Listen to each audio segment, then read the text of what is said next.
आज प्रथम प्रश्न होछि केउं देशर लोकंकु अधिक परिश्रमी बोली मना जाए।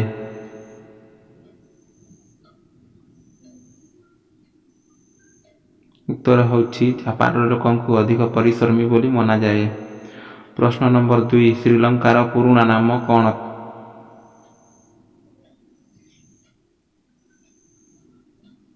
उत्तर होछि सिलोन।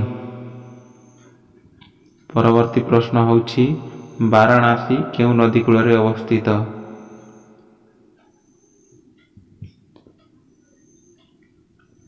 उत्तर होछि गंगा नदी कूल अवस्थित।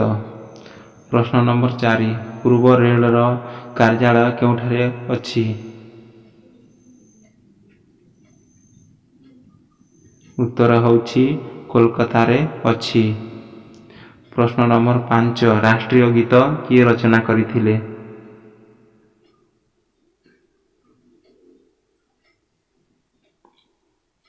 उत्तर होछि रविंद्रनाथ टागोर। प्रश्न नंबर 6 सबुठारु अधिक रोबोट केउं देशरे अछि?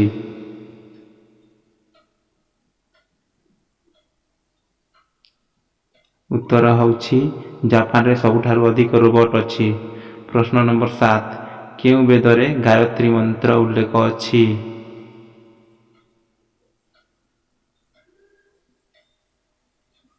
उत्तर होछि ऋग्वेदरे गायत्री मंत्र उल्लेख अछि। प्रश्न नंबर 8 दार्जिलिंग भारतर केउं राज्य रे अवस्थित अटे?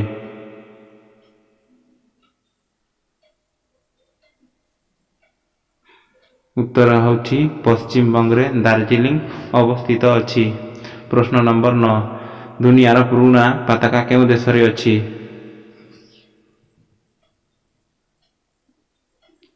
उत्तर होछि डेनमार्क रे सबुठारु पुराना पताका अछि।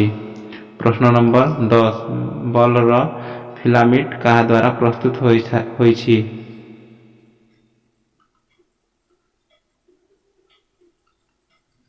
उत्तर होछि टंगस्टन द्वारा प्रस्तुत होइछि।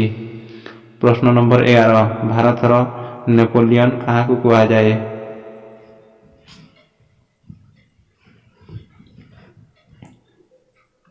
उत्तर होछि समुद्रगुप्त को भारतर नेपोलियन बोली कुहा जाए।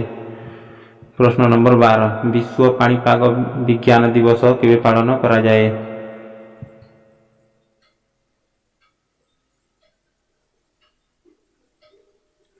उत्तर होछि 23 मार्च रे पालन करा जाए। प्रश्न नंबर 13 ब्रह्म नदीर दैर्घ्य केते?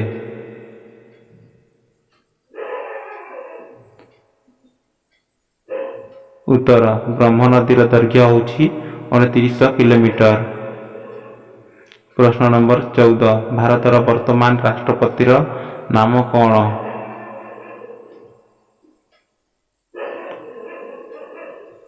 उत्तर होछि श्रीमती द्रौपदी मुर्मू।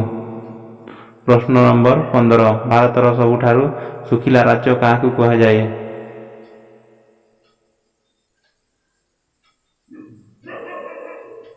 उत्तर होछि राजस्थान को कुहा जाए। प्रश्न नंबर 16 कलिंग पुरस्कार केउं क्षेत्र रे दिया जाए?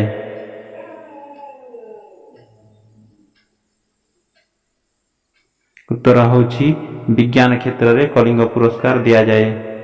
प्रश्न नंबर 17 मेगास्थनीज पुस्तकर नाम कौन थिला?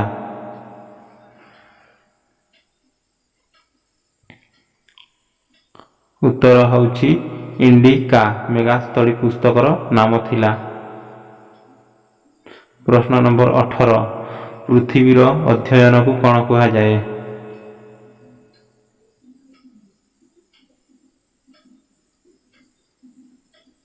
उत्तर होछि विज्ञान कुहा जाए। प्रश्न नंबर 19 साप मानकर देश काहाकु कुहा जाए?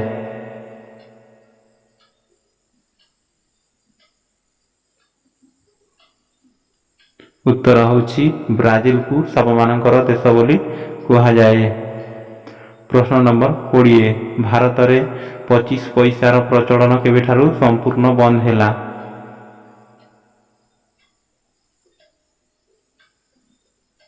ଉତ୍ତର ଭାରତରେ 25 ପଇସାର ପ୍ରଚଳନ 29 ଜୁନ 2005ରେ ବନ୍ଦ ହୋଇଥିଲା।